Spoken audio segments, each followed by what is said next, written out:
تو مجھے اچھی طرح یاد ہے، میں اپنی تشفی کے لیے جب یہ مضمون بیان کیا تھوڑا سا کسی جگہ پہ ڈرتے ڈرتے، تو بعد میں ایک بزرگ جو اپنے ہی ساتھی تھے انہوں نے مجھ سے کہا کہ اس کا فائدہ کیا ہے؟ تو میرے پاس کوئی جواب نہیں تھا کہ اس کا فائدہ کیا ہے. آج میرے پاس جواب ہے، اس وقت میرے پاس کوئی جواب نہیں تھا کہ اس کا فائدہ کیا ہے. تو بہرحال میں یہ چیز آپ کے سامنے رکھوں کہ اس پر میری ایک درجے میں مطالعہ بھی ہے، سوچ و غور و فکر اور تدبر بھی ہے، قرآن مجید کا اور احادیث پر کے حوالے سے ہے، اور بہت سارا کچھ پڑھا بھی ہے اس کے اوپر. کسی درجے میں آپ کہہ سکتے ہیں کہ تھوڑی بہت تحقیق بھی ہے. تو اس لیے آج آپ کے سامنے، اچھا میں ہمیشہ اسے بیان کرنے سے عاجز رہا ہوں. عاجز اس لیے رہا ہوں کہ اتنا پھیل گیا یہ سب کچھ کہ اس سب کو سمیٹنا جو ہے نا وہ، اور کسی ایک جگہ پہ اکٹھا کرنا، یہ ایک علیحدہ مشقت تھی. ترتیب و تدوین آپ کہہ لیجئے، مرتب کر کے ایک خیال ہے جو ہے ذہن میں آپ کے، وہ ایک شان میں تو آپ کو ساری چیز کی سمجھ آتی ہے، لیکن یہ کہ اب اسے بیان کرنا ہے، پریزنٹنگ فارم میں لے کے آنا ایک علیحدہ وہ اوکھا کام.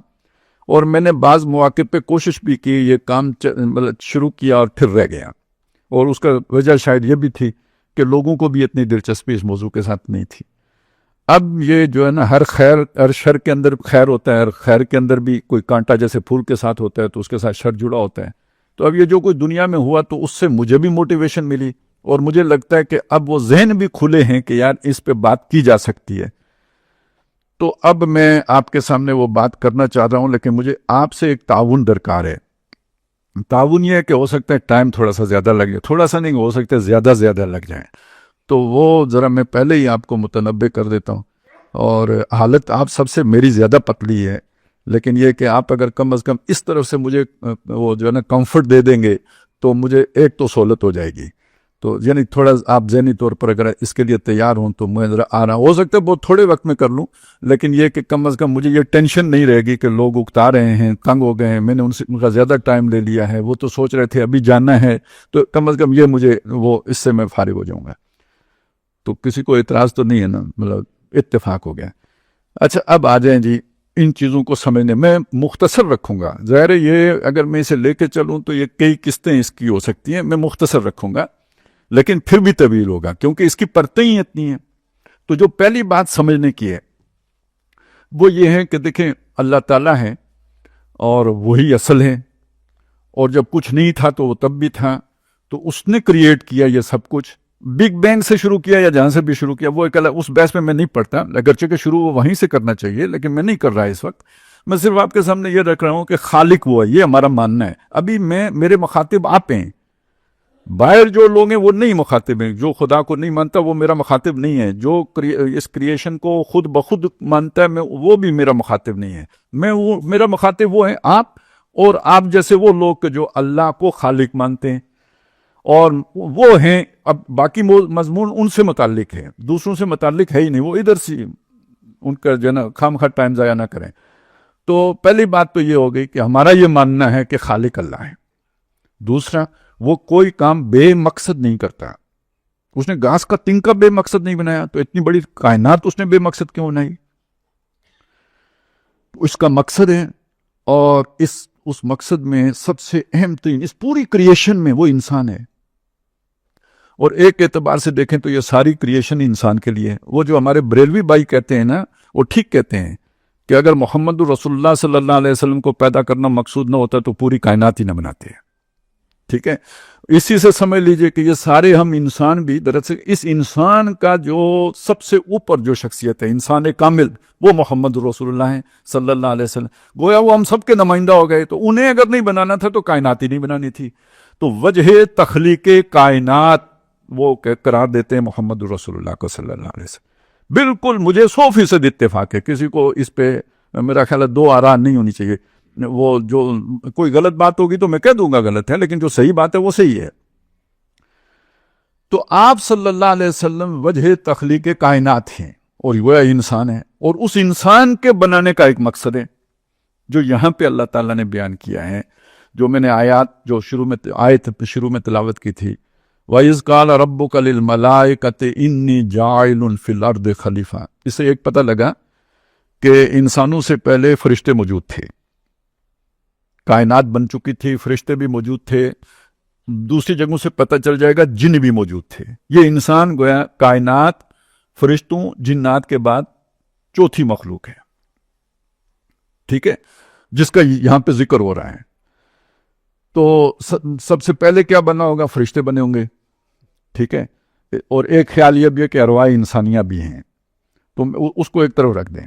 فرشتے پہلے نمبر پر رکھیں, دوسرے نمبر پہ رکھیں آپ کائنات کو, تیسرے نمبر پہ رکھیں جنات کو, یا دوسرے پہ رکھیں جنات کو اور تیسرے پہ رکھیں کائنات کو. یہ تھوڑا سا یعنی یہ انڈے مرغی والا کام ہو جائے گا, لیکن دونوں آگ سے بنے ہیں. یہ اب سائنس بھی مانتی ہے کہ کائنات جو پہلے وہ ناری کرہ تھا نا جس میں وہ دھماکہ ہوا ہے, تو یہ سارا جو ہے نا کائنات وجود میں آئی ہے, تو وہ بھی آگ ہے اور جن بھی آگ سے بنا ہے. تو یہ وہ نور سے پہلی مخلوق بن گئی, نور کی واو اڑا کے الف لگائیں تو نار بن گئی, تو نار سے پھر آگے یہ سب کچھ بنا. اور جب یہ خاک ہوگی, نار راکھ بن گئی, یہ زمین کی اوپر خاک آ گئی, تو اب یہاں سے اللہ تعالیٰ نے اس مٹی سے انسان کو بنایا. کیسے بنایا اس چکر میں ابھی نہیں پڑھتا, لیکن میں آپ کو صرف یہ بتا رہا ہوں, یہ وہ جو ہے نا ترتیب ہے اللہ کی بنانے کی.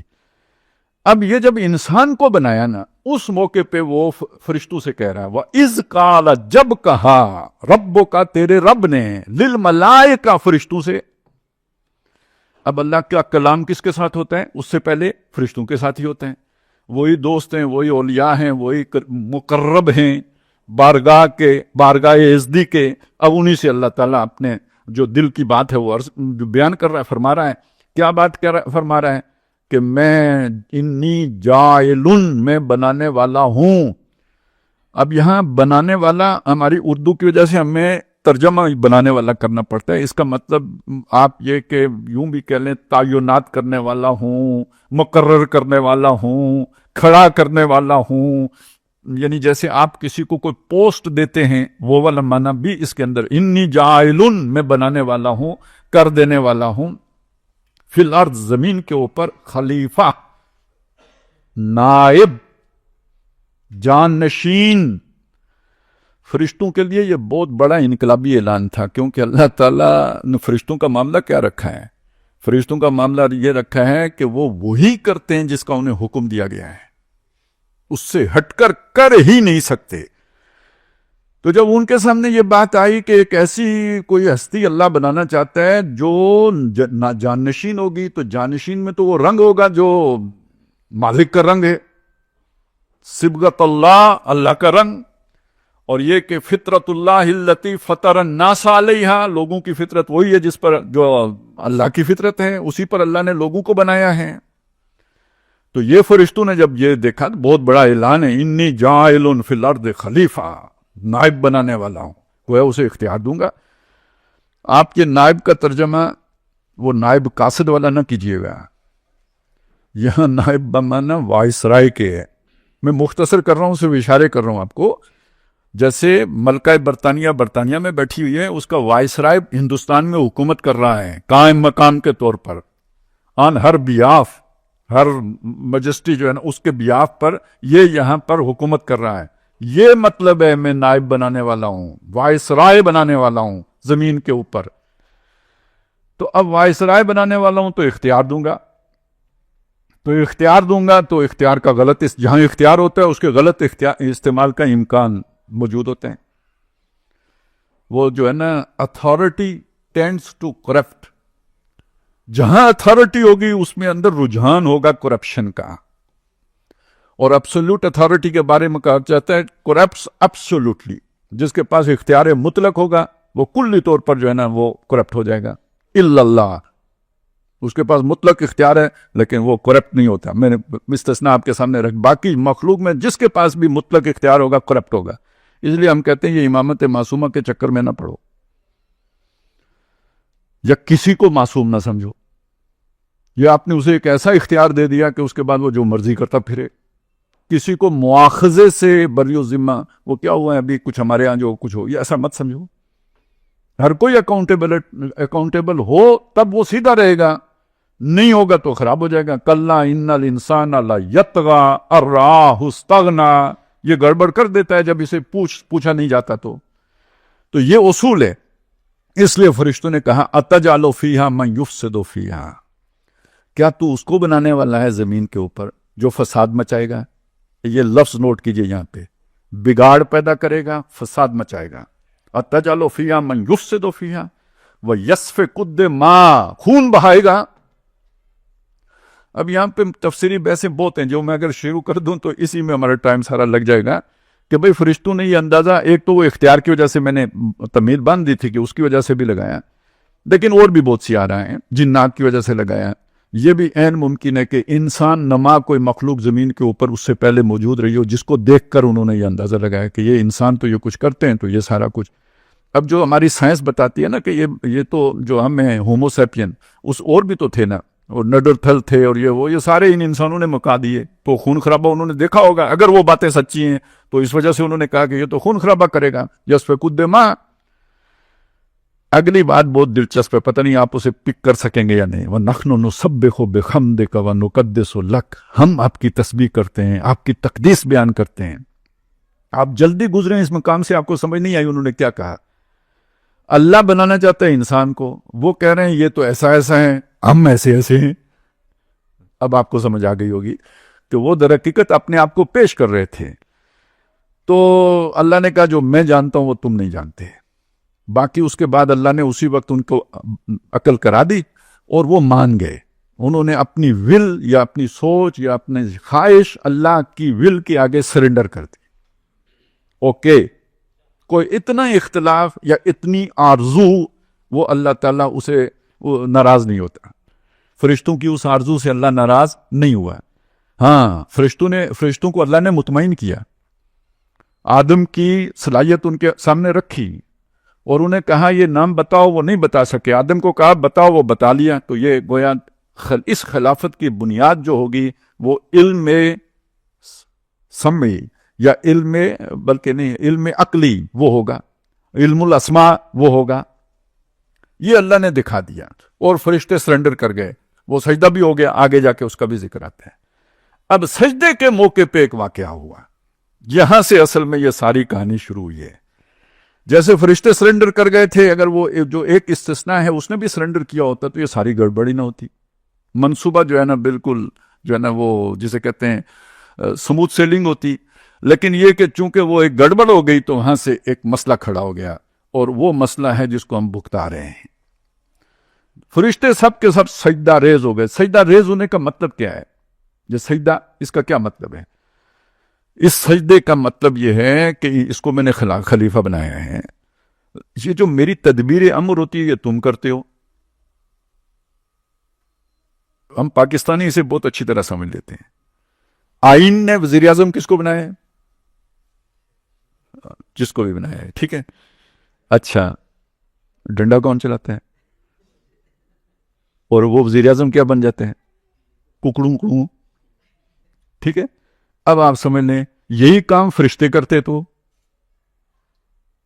پھر ہماری خلافت کدھر جاتی؟ جیسے ہماری وزیر اعظمی گئی. میرا خیال ہے بالکل سمجھ آ گئی آپ کو. تو سجدہ کرانے کا مطلب یہ ہے کہ کوئی چون چرا اس کے آگے نہیں کرنی ہے. یہ آگ میں کودے, ظلم کرے, خون بہائے, جو کرے, میں نے اختیار دیا ہوا ہے, تم نے اس کے آگے چھیڑ چھاڑ نہیں کرنی ہے. ٹھیک ہو گیا, یہ ایک مسئلہ یہاں حل ہو گیا. اور جس نے انکار کیا, اب آپ یہاں پہ سوچیں, قرآن مجید جامع ترین کتاب ہے اور جامع ترین کتاب میں تکرار نہیں ہوتی. کسی مضمون کی تکرار در حقیقت عیب ہے. میں ایک بات 10 دفعہ آپ کے سامنے کروں, آپ کو اچھی لگے گی؟ نہیں لگے گی. اللہ نے اس قرآن مجید میں یہ قصہ آدم و ابلیس 7 مرتبہ بیان کیا ہے. تو کوئی تو اس کی امپارٹنس ہے. اب آپ سوچیں, آپ وہ امپارٹنس نہیں دیتے تھے یا انسان نہیں دیتے تھے تو مجھے وہ باتیں بیان کرنے میں رکاوٹ ہوتی تھی کہ کوئی سننے کے لیے تیار ہی نہیں ہے. تو ہم نے اس طرف توجہ ہی نہیں دی جو اللہ تعالیٰ ہمیں سمجھا رہا ہے, بار بار ہیمر کر رہا ہے. جیسے کیل ٹھونکتے ہیں نا آپ لکڑی کے اندر, دماغ میں اللہ ٹھونک رہا ہے. اور شیطان کا ذکر تو کئی بار آیا ہے نا, بے شمار. 7 مرتبہ تو قصہ آدم و ابلیس بیان ہوئے. یہ سورہ بقرہ ہے, کوئی 6 پارے 7 پارے آگے جائیں گے سورہ اعراف ہے, اس میں بھی آ جائے گا. اس سے کوئی 7 پارے آگے جائیں تو جو سورہ ہجر ہے اس میں آپ کو مل جائے گا. اس سے آگے ایک سورت چھوڑ کے, سورہ نخل چھوڑ کے تو اگلی جو صورت ہے وہ اپنا سورہ بنی اسرائیل، پھر سورہ بنی اسرائیل کے فوراً بعد جو صورت ہے سورہ کہف، اس میں پھر ایک سورت سورہ مریم چھوڑ کے سورہ طٰہٰ میں، ترتیب دیکھیں، درمیان میں سورہ بنی اسرائیل اور سورہ کہف دونوں میں، اس سے ایک سورت پیچھے چھوڑ کر پھر اور ایک سورت آگے چھوڑ کر پھر 4 مرتبہ تو یہاں درمیان قرآن کی آ گیا، اور اسی درمیان سے 7 پارے پیچھے چلے جائیں تو سورہ اعراف میں، اور 7 پارے آگے چلے جائیں تو سورہ صافات میں. اس طرح پرویا ہے اللہ نے. یہ مکی قرآن ہے جس میں یہ سارا 6 مرتبہ آیا، 7ویں مرتبہ یہ ہے جو یہاں پہ آئے ہیں. اور جو بات ہوئی وہ کیا ہوئی، فرشتوں نے مانا، اس نے کہا میں نے سجدہ نہیں کرنا. اس کا مطلب خلافت چیلنج ہو گئی، خلافت نہیں کرنے دینی. باغی کھڑا ہو گیا. جیسے بادشاہ اگر ایک بیٹے کو خلیفہ بناتا ہے، نائب بناتا ہے، جانشین بنا، میرے بعد یہ ہوگا، دوسرا بیٹا مان لے تو ٹھیک ہے، نہ مانے تو اس کا کیا مطلب، بعد میں جھگڑا ہوگا یا نہیں ہوگا؟ جھگڑا ہوگا. یہ جھگڑا یہاں سے شروع ہوا ہے. پہلے اس اصول کو مانیے، اسے تسلیم کیجئے. اصل پھڈا وہاں سے پڑا ہے. جو اس کو نہیں مانتا، پھڈا خلافت کا ہے، اس کو بھی آگے بات نہیں سمجھ میں آ گئی. اللہ حاکم، اللہ حکمران، اور اس نے بنایا اپنا وائس رائے. اس وائسرنسی کو چیلنج کر دیا ایک فرد نے، اور چیلنج کس شان کے ساتھ کیا، جہاں جہاں پڑھیں کوئی نئی سے نئی کہانی آتی ہے. میں ایسے کروں گا، میں ویسے کروں گا، میں یوں کروں گا. وہ میں 7 مقامات آپ کو سناؤں تو پھر بھی آپ سمجھ سکتے ہیں کہ کتنا ٹائم لگ جائے گا. میں نے اس کا جو ہے نا خلاصہ آپ کے سامنے رکھ دیا ہے. البتہ ایک اور مقام میں نے ڈھونڈا ہے، وہ ضرور آپ کو سناؤں گا. یہ ہے سورہ نساء کی آیت نمبر 119. وہاں اس نے بہت سی باتیں کی ہیں، اللہ تعالیٰ نقل کر رہا ہے اس کی باتوں کو. وہاں وہ یہ قصہ نہیں بیان ہوا آدم اور ابلیس کا، لیکن شیطان کے دعوے بیان ہوئے ہیں. اور شاید یہ میری معلومات کی حد تک یہ سب سے زیادہ جو ہے نا جامع مقام ہے. شیطان کے دعووں کے تفصیل سب سے زیادہ اس مقام پر آئی ہے، اس ایک آیت میں، 119 میں، اگرچہ کہ اس سے آگے پیچھے بھی ہے. یہ آیت میں آپ کو لفظاً جو ہے پڑھ کے سنا بھی دیتا ہوں، ترجمہ بھی سنا دیتا ہوں. اس سے آگے پیچھے بھی اسی کا ذکر ہے. اس پر اللہ نے لعنت کر دی، یہ کیا، وہ اس نے دعویٰ کیے تھے، فلانے کیے تھے. لیکن یہ ایک آیت یاد کر لیں، 119 نمبر سورہ نساء کی. اس نے کہا وَلَأُضِلَّنَّهُمْ، اور میں لازماً ان کو گمراہ کروں گا. اچھا، یہ سورہ اعراف میں یہ بات بھی آئی ہے جہاں وہاں قصہ بیان ہوا ہے کہ میں ان کے لیے صراط مستقیم کے اوپر بیٹھوں گا. یہ ذہن میں رکھیں، کہاں بیٹھوں گا؟ صراط مستقیم کے اوپر بیٹھوں گا. جو ہدایت پر چل رہے ہوں گے ان کو گمراہ کروں گا نا. تو یہ اب سمجھیں، جو صراط مستقیم پر چل رہے ہوں گے ان کو کیا کروں گا؟ گمراہ. وَلَأُضِلَّنَّهُمْ، ان کو بھٹکاؤں گا. یہ گمراہ کا مطلب سمجھیں کیا ہوتا ہے؟ گم، کوئی شے گم ہو گئی، گم. راہ، راستہ، صراط مستقیم راستہ ہے، وہ ان سے گم کراؤں گا. کلیئر؟ یہ ہے مطلب اُضِلَّنَّهُمْ. میں ان کو اُضِلَّنَّهُمْ، میں انہیں لازماً گمراہ کروں گا. اور کیا کروں گا ان کے ساتھ؟ وَلَأُمَنِّيَنَّهُمْ، میں انہیں امیدیں دلاؤں گا. یہ کیا چیز ہوتی ہے؟ کیریئر، کاروبار، 19 کو 20 بنانا، ایک اچیو کر کے مزید کی جد و جہد، اور حل من مزید، کچھ اور بھی مل جائے. یہ بھوک کبھی مٹتی دیکھی ہے آپ نے؟ جن لوگوں کو یہ بھوک لگ جائے کبھی مٹتی دیکھی ہے؟ 1 ارب ہو جائے مٹ جائے گی، 2 ارب ہو جائے مٹ جائیں گی، 10 خرب ہو جائے مٹ جائے گی، نسلوں کا جمع کر کے مٹ جائے گی. یہ بھوک کون لگاتا ہے؟ جس کو لگی ہو وہ جان لے لگانے والا کون ہے. یہ کام، وہ کام، فلانا کام، ڈھینگا کام، یہ کر لوں، وہ کر لوں، ایسا کر لوں، ویسا کر لوں، پھر اس کے بعد توبہ کروں گا، پھر چلا لگاؤں گا. تبلیغ والوں کو وعدہ کر کے ٹرخاتا رہتا ہے. یہ کام باقی ہے. تو یہ امیدیں، دنیا کی امیدیں، وشفل تھنکنگ، یہ وہ قصہ نہیں آتا اس والا، چلی، شیخ چلی والا، یہ انڈے ہیں، پھر یہ کروں گا، پھر یہ کروں گا. ہم سب شیخ چلی ہیں، اور یہ شیخ چلیوں کو پھونکے مارنے والا میں ہوں. آگے چلیں. یہ لفظ بہت اہم ہے جو اب آ رہا ہے. وَلَآمُرَنَّهُمْ، اور میں لازمن ان کو امر کروں گا. اب میں نے اس کا ترجمہ جان بوجھ کے نہیں کیا. اس کا ترجمہ جو نظر حسین صاحب نے کیا ہے وہ میں پہلے آپ کو سناتا ہوں. اور انہیں میں سکھاؤں گا. اور مولانا امین حسن اصلاحی نے کیا ہے انہیں میں سجھاؤں گا. یہ مجھے ان کے ترجمے سنانے کیوں پڑے؟ اب میں نے قدیم ترجمے نہیں سنائے کیونکہ وہ آپ کے لیے آؤٹ ڈیٹڈ ہو گئے نا. ذرا تھوڑا نزدیک والا ترجمہ سنایا ہے. اور اصلاحی صاحب کو خاصا ماڈرن آدمی سمجھا جاتا ہے. میں نے ان کا ترجمہ سنایا ہے. تو آپ یہ بات سمجھیں کہ یہ جو امر کا معنی ہمارے ذہنوں میں بیٹھ گیا ہے یہ مکمل معنی نہیں ہے. یہ صرف ایک معنی ہے، حکم دینا. جیسے حاکم حکم دیتا ہے وہ بھی امر ہی ہوتا ہے، اسی لیے اسے آمر کہتے ہیں یا امیر کہتے ہیں، حکم دینے والا. لیکن یہ جو امر کا لفظ ہے اس کے اندر آخر یہ جو معنی صرف اتنا نہیں ہے، مشورہ دینے کو بھی امر کہتے ہیں. آپ نے کسی کو مشورہ دیا، آپ نے اسے امر کیا. آپ نے کسی کو سکھایا، آپ نے کسی کو سجایا، آپ نے کسی کو پڑھایا، آپ نے کسی کو مائل کیا، یہ سب امر ہے. تو یہ سب ذہن میں ہوگا تو یہ یہاں پہ سمجھ میں آئے گی کہ وہ کیا کہہ رہا ہے، میں انہیں سکھاؤں گا. اب میں بعد میں آؤں گا کہ وہ سکھائے گا کیسے، لیکن آپ اللہ کا یہ لفظ بیان کیا ہوا ہے، اس کے معنی کو سامنے رکھتے ہوئے اسے ذہن میں بٹھائیں وہ کرے گا کیا. وَلَآمُرَنَّهُمْ، میں لازماً ان کو سکھاؤں گا. یہ جو اسلوب ہے نا، اس سے زیادہ تاکید کا اسلوب عربی میں ممکن ہی نہیں ہے. لام تاکید بھی ہے، نون ثقیلہ بھی ہے. مضارع کے اوپر جب لام تاکید داخل ہو تو وہ تاکید کا معنی دے کے یہ کام لازمن کروں گا، یہ لازمن ہوگا. نون خفیفہ آ جائے تو گویا ڈبل تاکید ہو گئی، نون ثقیلہ آ گیا تو ٹرپل تاکید ہو گئی. اس سے آگے تو کوئی تاکید کی گنجائش نہیں. ترجمہ اردو میں کر ہی نہیں سکتے ہم. کیسے کریں؟ لازمن لازمن لازمن سکھاؤں گا تو بےہودہ سا ترجمہ ہو جائے گا. تو اس کو ذہن میں رکھیں، یہ بات ہے، یہ میں کروں گا، سکھاؤں گا، انہیں پڑھاؤں گا. کیا پڑھاؤں گا؟ جو کچھ بھی پڑھاؤں گا اس کا ایک نتیجہ نکلے گا. وہ نتیجہ یہ ہوگا، فَلَيُغَيِّرُنَّ خَلْقَ اللَّهِ، اللہ کی بناوٹ میں، تخلیق میں، فطرت میں، ساخت میں تبدیلی لے کے آئیں گے. لازماً تبدیلی لے کے آئیں گے.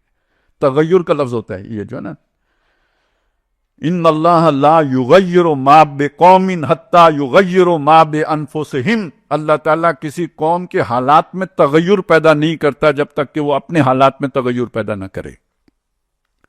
تو ایک حالت سے دوسری حالت میں یعنی غیر کر دینا. پہلے یہ اس حالت میں تھا، اس کا غیر دوسری حالت ہو گئی. یہ تغیر ہے، تبدیل کر دینا، بدل دینا، چینج کر دینا. یہ کریں گے. اور کس کو چینج کریں گے؟ خلق اللہ، اللہ کی خلقت کو، اللہ کی بناوٹ کو. اب میں آپ کو یہ جو خلق اللہ ہے نا، اس کا ترجمہ میں آپ کو بتاتا ہوں کہ یہ ترجمہ جناب نظر حسین صاحب نے کیا کیا ہے. انہوں نے اس کا ترجمہ کیا ہے تو وہ ضرور بدلیں گے اللہ کی صورتیں، یعنی اللہ کی بنائی ہوئی صورتیں. یہ ذرا اللہ کی صورت وہ والی صورت اپنی صورت تو نہیں ہے، جو اللہ کی بنائی ہوئی صورتیں اس کو بدلیں گے. اور اس کا ترجمہ جو ہے وہ کیا ہے، اس کا یعنی اس پر جو انہوں نے لکھا ہے اپنا اصلاحی صاحب نے، وہ بہت عمدہ ہے. فطرت اللہ کو مسخ کریں گے.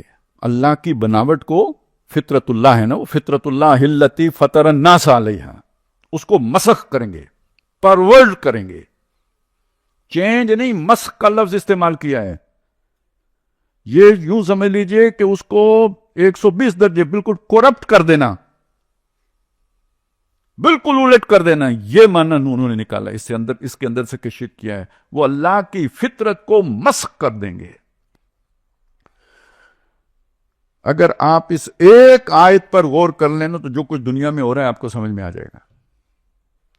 یہ اتنا اللہ کی خلقت میں تبدیلی کرنا اتنا برا فعل ہے، اتنا برا فعل ہے، اتنا برا فعل ہے کہ اللہ کے نبی صلی اللہ علیہ وسلم نے ان عورتوں پہ لعنت فرمائی جو محض اپنے دو دانتوں کے درمیان خلال پیدا کریں مصنوعی طور پر. ایک تو اللہ کی طرف سے دیا ہوا خلال ہے، وہ کوئی گناہ نہیں ہے، لیکن ایک خلقت اللہ نے بنا دی، دانت جڑے ہوئے ہیں، اب خلال خوبصورتی ہے اس لیے وہ جو ہے نا خلال پیدا کرتی ہیں، لیکن خلقت بدل گئی، اللہ کی بناوٹ میں چینج آ گیا. حالانکہ کوئی بہت بڑی تبدیلی نہیں آئی، ایک معمولی سی تبدیلی آئی، اللہ کے نبی نے فرمایا لعنت ہے۔ آئی برو بنانا جو آج کل عام ہو گئے، پتہ نہیں اس کے بھی کوئی ہلے نکالیں، سود کے نکال لیے تو اس کے نکالنے کیا مشکل ہیں، لیکن نبی صلی اللہ علیہ وسلم نے لعنت فرمائی ہے۔ اللہ کی خلقت میں تبدیل اللہ نے بنا دی ہے، بس ٹھیک ہے، ہاں جو اللہ کے نبی نے بتایا یہ تراش سکتے ہو، یہ جو ہے نا خط بنا سکتے ہو، وہ تو ہو گیا ٹھیک ہے، لیکن اس سے آگے یہ اسی وجہ سے یعنی یہ جو داڑھی کو فطرت میں قرار دیا گیا ہے نا، تو اگر آپ نے موڑ دی تو فطرت بدل دی۔ آپ اس اینگل سے دیکھیں گے تو وہ واجب فرض والا چکر بھول جائیں گے، آپ توبہ کریں گے کہ بھئی یہ میں کیا کام کرتا رہا ہوں، یہ اللہ کی بناوٹ میں۔ تب اگر عورتوں کا مسئلہ یہ ہے کہ انہوں نے آئی برو اگر سیدھے کرنے کے لیے چند بال اکھاڑ لیے تو لعنت ہے، تو جو اپنی داڑھی ہی منڈا دے جو فطرت میں سے ہے، اس میں نہ الجھیے، مجھے یہ چھیڑنا بھی نہیں چاہیے تھا کیونکہ آپ کا دماغ ادھر اٹک جائے گا، آپ ادھر رکیے نہیں، پلیز اسے ڈرین کیجیے، اگلی بات کی طرف آئیے۔ وہ کیا رہا ہے دنیا میں؟ ڈی این اے انجینئرنگ میں آپ کو صرف چند مثالیں، آج جو آپ مرغی کھاتے ہیں، یہ مرغی جو اللہ نے بنائی تھی وہ والی ہے یا یہ انسانوں کی بنائی ہوئی مرغی ہے؟ ٹھیک ہے، تو اب آپ سوچیں اس میں اور اس میں کتنا فرق ہے، اور انسانوں کی غذا کے اعتبار سے وہ آرگینک اور یہ جو ان آرگینک ہے یہ کیا فساد پیدا کرتی ہے، یہ کبھی میں پھر اس بحث میں الجھ جاؤں تو آپ کو پتہ ہے کتنا ٹائم لگ جائے گا، یہ ڈاکٹروں سے پوچھئے، جو خاص طور پہ یہ جو ہے نا آپ کے یہ جو غذائیں تجویز وہ ہیں کیا کہتے ہیں ان کو، نیوٹریشنز، ان سے پوچھئے کہ یہ کیا کام کرتی ہے، جا کے مولوی سے نہ پوچھئے، مولویوں کو کیا پتا یہ کیسے بنتی ہے اور کیا نقصان ہوتے ہیں یا فیاد، اس سے پوچھئے جا کے نیوٹریشن سے۔ اگلی بات سنیں، یہ گندم وہ گندم ہے جو پہلے ہوتی تھی، اب آپ جس حکیم کے پاس جائیں گے وہ کہے گا پہلے روٹی چھوڑو، یہ تمہاری بیماریوں کی ساری وجہ یہ گندم بنی ہے۔ جب اس میں وہ اس کی فطرت بدلیں گے آپ تاکہ زیادہ پیدا ہو، تو وہ جو اللہ نے بیلنس رکھا تھا وہ ڈسٹرب ہو جائے گا، تو جب اس میں فساد ہو گیا یا نہیں ہو گیا، اب وہ آپ کھائیں گے تو وہ فساد آپ کے اندر آیا، لَيُفْسِدَ فِيهَا وَلَيُهْلِكَ الْحَرْثَ وَالنَّسْلَ، کھیتی بھی برباد کریں گے، نسل بھی برباد کریں گے۔ یہ باتیں آپ کو اس طرح سمجھ بھی نہیں آ سکتی جب تک یہ پورا آپ کے سامنے نہ ہو۔ تو یہ شیطان نے کہا تھا میں انہیں وہ طریقے سکھاؤں گا کہ جس کے نتیجے میں اللہ کی بنائی ہوئی چیزوں کو چینج کریں گے اور چینج کر کے فساد پیدا کریں گے۔ وہ جو فرشتوں نے کہا تھا فساد کرے گا، شیطان نے کہا تھا میں وہ فساد ان سے کرواؤں گا، کروانے کے لیے ان کے ڈی این اے کو بھی بدلوں گا۔ اب آپ یہاں تک پہنچ گئے نا، ڈی این اے چینج کر سکتے ہیں، کرنے کے لیے میں ان کی جو ہے نا وہ غذائیں بھی فسادی بناؤں گا، ہر چیز ایسی کر دوں گا کہ ان کے لیے بہت آسان ہو جائے گا۔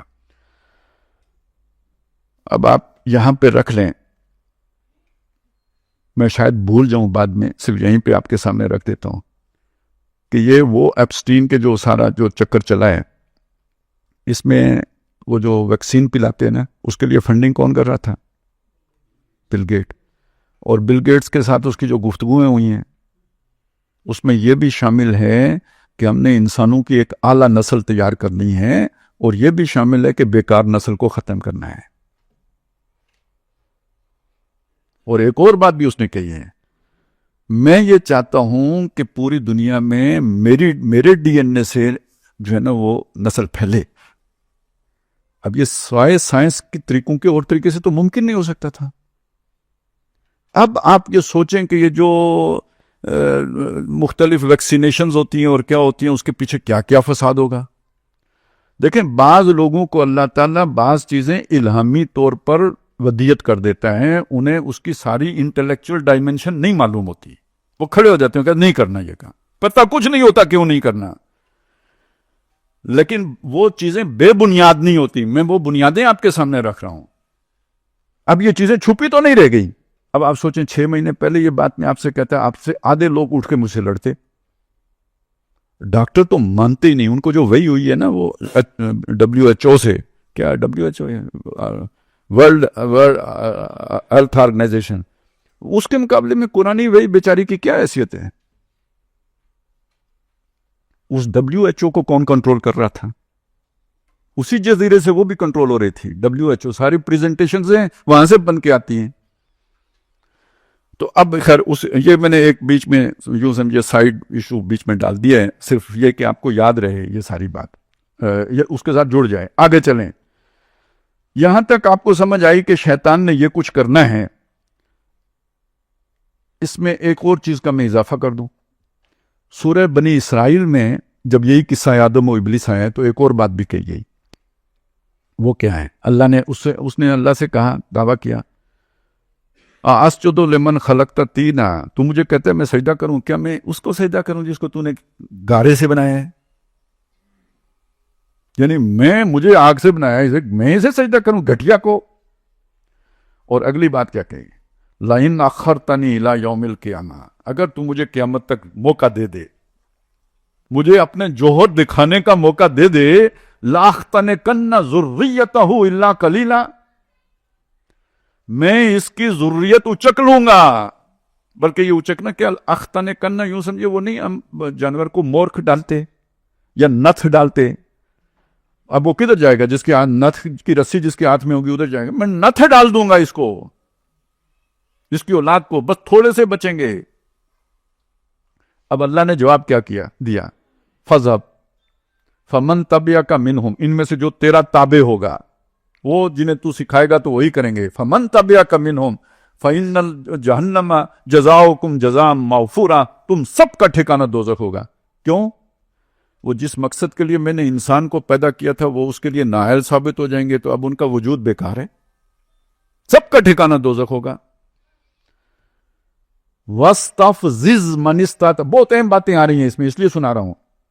یہ میں نے یہ سنا دیا یہ کہ کیا کیا کروں گا، امیدیں دلاؤں گا، گمراہ کروں گا، اور یہ بھی کروں گا کہ میں انہیں اللہ کی خلقت میں تبدیلی کرنا میں سکھاؤں گا انہیں، کیونکہ میں جانتا ہوں انسان کے کل پرزے سارے. میں انہیں بتاؤں گا DNA کیا ہے اور کیسے چینج ہوگا، یہ سب میں سکھاؤں گا انہیں. اور یہاں پہ مختلف بات ہے، وہ کیا ہے؟ وَاسْتَفْزِزْ مَنِ اسْتَطَعْتَ مِنْهُمْ، بچلا لے، گمراہ کر لے ان میں سے جس کو بھی تو کر سکتا ہے، بے صوتے کا، اپنی آواز سے. ایک مطلب وہ کوئی سکھا رہا ہے تو بھی آواز سے سکھائے گا. اور ویسے یہاں آواز جو ہے نا خاص آواز مراد ہوتی ہے، غنا، موسیقی، وہ جس کی طرف دل کھنچتا ہے. اب آپ یہاں پہ بڑے بڑے گلوکاروں کا تصور کیجئے کہ جو اپنی دھن سے گلاس پھاڑ دیتے ہیں. جادو والا اثر ہے یا نہیں؟ ایسے ایسے گلوکار گزرے ہیں جن کے بارے میں یہ کہا جاتا تھا اس کے گلے میں بھگوان بولتا ہے. ٹھیک ہو گیا؟ اچھا، یہ جو ہمارے عام جو شاعر لوگوں کو جس طرح کے خیالات آتے ہیں، کیا کہوں میں، گل و بلبل، لب و رخسار، اور وہ کہتے بھی ہیں، آتے ہیں غیب سے یہ مضامین خیال میں. کوئی سمجھ آئی؟ اللہ تعالیٰ تو فحاشی نہیں پھیلاتا. فحاشی کون پھیلاتا ہے؟ قرآن نے بتایا نا، شیطان پھیلاتا ہے. تو جو شاعر فحاشی پھیلا رہے ہیں ان کو وہ غیب، کس غیب سے وہ مضامین خیال میں آ رہے ہوں گے؟ سمجھ آئی؟ لَآمُرَنَّهُمْ، سکھاؤں گا میں، مضمون میں سکھاؤں گا انہیں. زخرف القول غرورا، دلکش باتیں ہوں گی، جیسے سنہری چیز ہوتی ہے اس طرح سنہری اسلوب، سنہری الفاظ، سنہری جو ہے نا وہ ان کی ہوگی، وہ طرز ہوتی ہے نا، وہ طرز بے دل میں ریختہ کے نا، تو وہ طرز ہوتی ہے. تو یہ طرزیں انہیں میں سکھاؤں گا. تو گمراہ کر ان کو ان کی آوازوں سے، اپنی آواز سے، بے صوتے کا. وَاسْتَفْزِزْ مَنِ اسْتَطَعْتَ مِنْهُمْ بِصَوْتِكَ وَأَجْلِبْ عَلَيْهِمْ بِخَيْلِكَ وَرَجْلِكَ، ان پہ دوڑا، اپنے پیادے بھی اور اپنے جو سوار ہیں وہ بھی. اب پیادے اور سوار کا کیا مطلب ہوگا؟ کئی معنی ہو سکتے ہیں، اللہ نے الفاظ ایسے استعمال کیے ہیں. یہ بھی مطلب ہو سکتا ہے کہ ایک انسان فی نفس ہی شیطان ہے، تو اس انسان کو چڑھاؤ، وہ الٹی پٹیاں پڑھائے کسی بندے کو، اللہ والے کو. یہ بھی ہو سکتا ہے وہ انسان جس کا شیطان کے ساتھ رابطہ ہے تو وہ گویا وہ سوار ہے تو یہ پیادہ ہے، یہ مطلب بھی ہو سکتا ہے۔ ایک دوسرا مطلب بھی ہو سکتا ہے کہ انسان اور جن، کہ انسان تو پیادے ہوئے دو ٹانگوں پہ چلنے والے، فَمِنْهُمْ مَنْ يَمْشِي عَلَى بَطْنِهِ وَمِنْهُمْ مَنْ يَمْشِي عَلَى رِجْلَيْنِ، یہ دو ٹانگوں پہ چلنے والا جو ہے، اور جو جنات ہیں وہ اڑنے والے، تو گویا وہ اس کی ایئر فورس ہے اور یہ اس کی بری فوج ہے، دونوں کو چڑھا دے ان کے اوپر۔ وَاسْتَفْزِزْ مَنِ اسْتَطَعْتَ مِنْهُمْ بِصَوْتِكَ وَأَجْلِبْ عَلَيْهِمْ بِخَيْلِكَ وَرَجِلِكَ، اگلے الفاظ بہت خطرناک ہیں، وَشَارِكْهُمْ فِي الْأَمْوَالِ، ان کے مالوں میں شریک ہو جا۔ یہ مجھے سمجھانا پڑے گا یا آپ کو سمجھ آ جائے گی؟ مال اگر حلال کا ہے، کسب حلال عبادت ہے، اور مال اگر حرام کا ہے تو وہ گویا شیطان کی اس میں پارٹنرشپ ہے، اس میں برکت نہیں ہوگی۔ جس میں شیطان کی پارٹنرشپ ہے اس میں برکت نہیں ہے۔ اب اسی پہ رکھ کر اگلا لفظ بھی پڑھیے، وَشَارِكْهُمْ فِي الْأَمْوَالِ وَالْأَوْلَادِ، اولاد میں بھی ان کا شریک ہو جا، اور اس کو بھی اسی پر سمجھیے، حلالی اولاد اور حرامی اولاد۔ اب وہ جو ایپسٹین نے سوچا تھا میرے ڈی این اے سے بنے وہ حلالی ہوگی، اور وہ جو کلنٹن نے کہا تھا فلانی سن تک ہماری اکثریت جو ہے نا born without any wedlock peoples پر مشتمل ہوگی، یہ ایجنڈا ہے جو کسی ایپسٹین کے جزیرے سے آتا ہے۔ وہی ایجنڈا ہے جو یہاں پہ وہ قوانین بناتا ہے کہ شادی کو مشکل کر دو، وہ رسومات ایجاد کرتا ہے شادی مشکل ہو جائے، وہ قوانین بنواتا ہے۔ بیوی کو گھور کے دیکھا 3 سال اندر، بیوی کو طلاق کی دھمکی دی 3 سال اندر، گھر میں کسی اور کو رکھا، بیوی کو اعتراض ہوا 3 سال اندر۔ بندہ کہتا ہے بیوی رکھنے کی کیا ضرورت ہے، سستے میں جب مقصد حل ہو جاتا ہے تو بیوی، وہ شیخ رشید نے کہا تھا دودھ مل جاتا ہو تو بھینس پالنے کی کیا ضرورت ہے، اور جب بھینس دولتیاں بھی مارے، بھینس 3 سال اندر بھی کر دے تو پھر تو اور بھی کوئی ضرورت نہیں ہے۔ بدماشی سمجھے آپ کس کا ایجنڈا ہے؟ اور اللہ کے نبی صلی اللہ علیہ وسلم کی وہ رہنمائی ذہن میں رکھیں۔ وہ جب شیطان تخت لگا کے بیٹھا ہوتا ہے اپنا پانی کے اوپر، شام کو رپورٹ لیتا ہے، فیڈ بیک۔ اب وہ کوئی آتا ہے میں نے جنگ عظیم کرا دی، کوئی کہتا ہے کیا کر دیا، ایک چھوٹا سا جو ہے نا بوتنا سا آتا ہے، وہ کہتا ہے میں نے میاں بیوی کے درمیان لڑائی کرائی، کہ میاں بیوی کے درمیان، وہ اٹھ کے اسے گلے لگاتا ہے، اصل کام تو نے کیا۔ اللہ کے نبی کچھ سمجھانا چاہ رہے ہیں ہمیں، گھر تباہ کرنا شیطان کا ایجنڈا ہے۔ وہ جو فساد ہو، کیوں؟ اولاد ہی فسادی پیدا ہوگی۔ گھر ہوگا تو رحمان کے بتائے ہوئے جو پروٹوکول ہے اس کے مطابق ہوگا تو رحمان کی حفاظت میں ہوگی، شیطان کا اثر نہیں ہوگا۔ اور اس گھر کی پروٹیکشن کے بغیر اور اللہ کے پروٹوکول سے ہٹ کر پیدا ہوگی، وہ شیطان کے اثر میں ہوگی۔ فساد گویا بنیاد میں ہی سے شامل ہو گیا۔ اس لیے وہ چاہے، اللہ کے نبی نے فرمایا شر الثلاثۃ ولد الزنا، 3 ہے نا، ایک جو پیدا ہوا، 2 وہ ہیں جنہوں نے وہ کرتوت کی، ان میں سب سے شریر نتیجہ ہوتا ہے زانی اور زانیہ سے بڑھ کر جو فسادی وہ ولد الزنا ہے۔ یہ بات ذہن میں رکھیں، ایجنڈا ذہن میں رکھیں، وہ فساد ذہن میں رکھیں۔ تو فَاسْتَفْزِزْ مَنِ اسْتَطَعْتَ مِنْهُمْ بِصَوْتِكَ وَأَجْلِبْ عَلَيْهِمْ بِخَيْلِكَ وَرَجِلِكَ وَشَارِكْهُمْ فِي الْأَمْوَالِ وَالْأَوْلَادِ وَعِدْهُمْ، وعدے کر، وہ جو پیچھے ہم نے پڑھا تھا اُمَنِّيَنَّهُمْ، میں خوب انہیں امیدیں دلاؤں گا، وعدے کر، سبز بات دکھا۔ آپ اگر اسے سمجھنا چاہیں نا تو یہ میں نے پیچھے کوئی جادو وادو پر میں نے کافی کوئی بات کی، مجھے وہ یہ بھول گیا تھا میں، یہودی جادو سیکھ کے کیا کرتے تھے؟ میاں بیوی میں جدائی،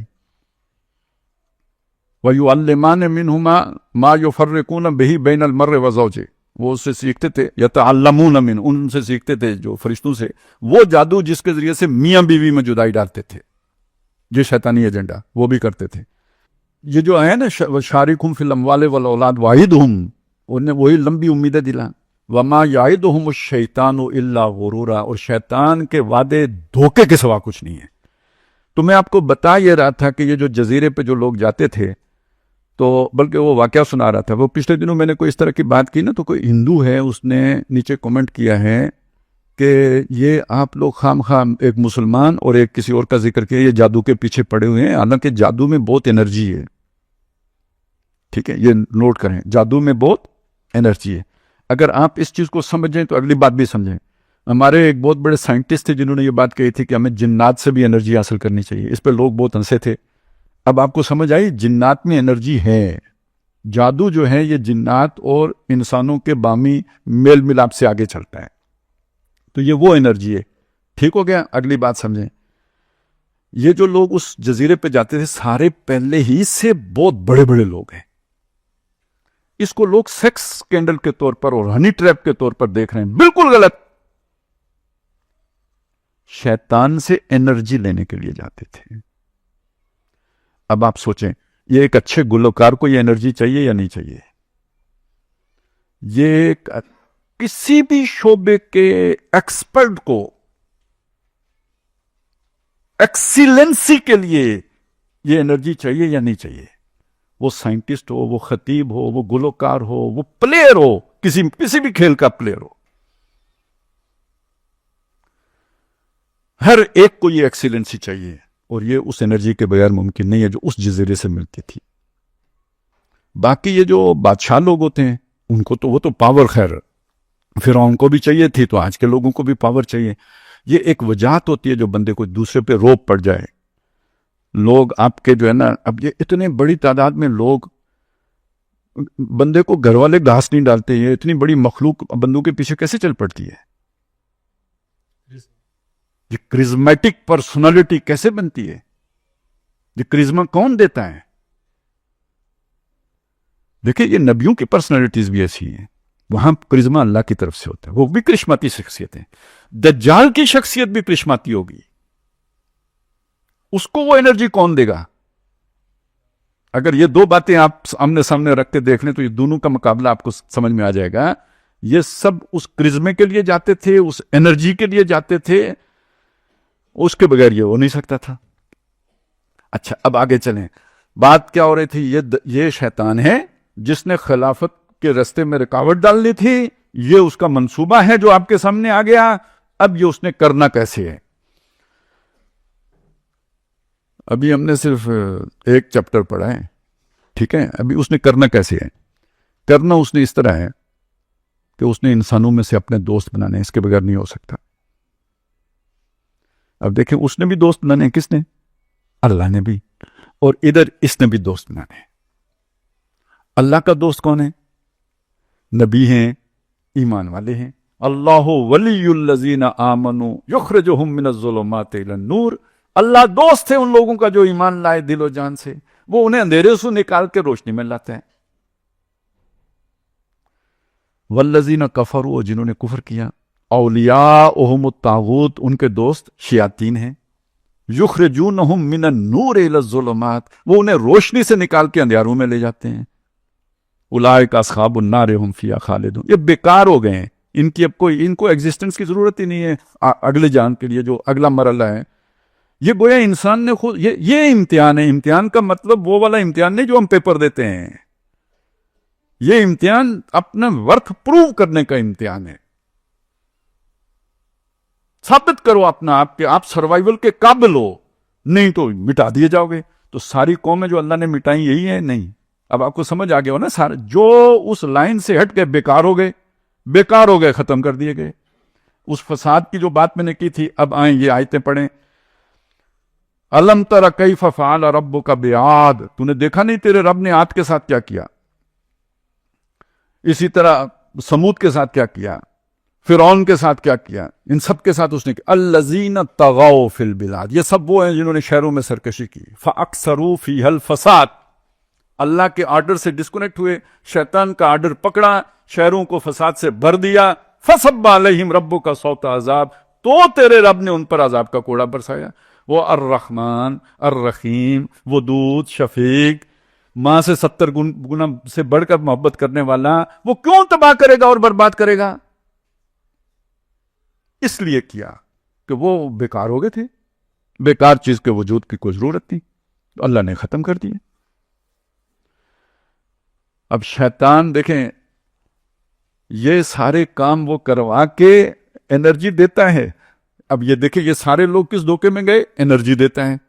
اللہ کیا کہتے ہیں؟ وَمَا يَعِدُهُمُ الشَّيْطَانُ إِلَّا غُرُورًا. انرجی نہیں دیتا، دھوکہ دیتا ہے، آخر میں پکڑوا دیتا ہے. اب آپ یہ نہیں سمجھ میں آئے گا.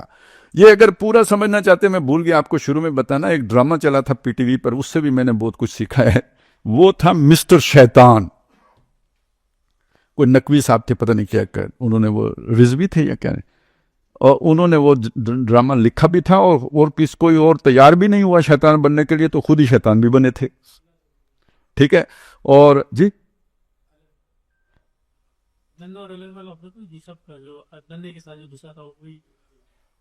نہیں وہ نہیں، یہ کمال احمد رضوی تھے. ہاں جی، ننا کا نام کمال احمد تو نہیں تھے. ایسا مجھے کنفیوز نہ کریں تھے، مجھے تقریر کرنے دیں. اچھا، میں آپ کو جو اس بات کو سمجھیں کہ وہ جو مسٹر شیطان کا رول تھا نا، وہ کسی کو سمجھ نہیں آتا. ایک بندہ ہے، اس کو وہ کہتے ہیں یار دولت مند بننے کے لیے جو ہے نا ہیروئن اسمگل کرنی پڑے گی. وہ کہتے ہیں میں کیسے کروں؟ وہ کہتے ہیں مدد کروں گا. وہ اسے لے جاتا ہے، اس جگہ پہ لے جاتا ہے جہاں پہ بکتی ہے، سودا کرواتا ہے، بڑا ہر طرح سے فیسیلیٹیٹ کرتا ہے. پھر گاڑی کا انتظام کرتا ہے، سب کچھ کرا کے نا، تو جب وہ ایئرپورٹ پہ پہنچتا ہے نا، تو وہ ایف آئی اے والے کو خود بتا کے پھنسا دیتا ہے. اب یہ سمجھ میں نہیں آیا کہ ابھی تک یہاں تک دوست تھا، تو یہ ابھی آ کے اس نے پکڑوا کیوں دیا؟ یہ آپ کبھی نہیں سمجھ سکیں گے اگر آپ غزوہ بدر کے احوال سورہ انفال میں نہ پڑھیں. وہ ابو جہل کو، وہ ہمت ہار رہا تھا ابو جہل، تو اسے کہا فکر نہ کرو میں تمہارے ساتھ ہوں. وہ ایک قبیلے کا سربراہ بن کے آ گیا کہ ہم بھی آپ کو سپورٹ کریں گے، آپ فکر ہی نہ کریں. خود شیطان اپنے اصل روپ میں نہیں ہے، ابو جہل کو نہیں پتا یہ شیطان ہے. وہ ایک آدمی بن کے آ گیا، سردار کنانا یا کوئی اس طرح کا قبیلہ، اس کا سردار بن کے آیا کہ آپ ہماری طرف سے فکر مندی نہیں، ہم تو آپ کے ساتھ ہی ہیں. اور جب بدر میں پہنچایا نا، ہم نے سامنے جب لشکر کھڑے ہو گئے، اس نے کہا اللہ حافظ. اس نے کہا ابھی چھوڑ کے جا رہے ہو اس موقع پہ؟ انہوں نے کہا جو میں دیکھتا ہوں وہ تجھے نظر نہیں آتا، اب جاؤ. آپ شیطان کا ایجنڈا سمجھیں، وہ آپ کا دوست نہیں، وہ کسی کا دوست نہیں، وہ نہ ٹرمپ کا دوست ہے. اب دیکھیں، اللہ کی دوستی سچی دوستی، شیطان کی دوستی دھوکے کی دوستی. وہ نہ ٹرمپ کا دوست ہے، نہ یہودیوں کا دوست ہے، نہ انسانوں کا دوست نہیں. وہ دوستی کا دھوکہ دیتا ہے. وہ اگر یہودیوں کا دوست ہے تو ان کو دھوکہ دینے کے لیے ان کا دوست ہے، اور وہ دھوکہ کھا رہے ہیں کہ اس کے ساتھ دوستی کر کے بیٹھے ہوئے ہیں. وہ اگر عیسائیوں کا دوست ہے تو وہ دھوکہ کھانے کے لیے، ساری دھوکے کی دوستی ہے.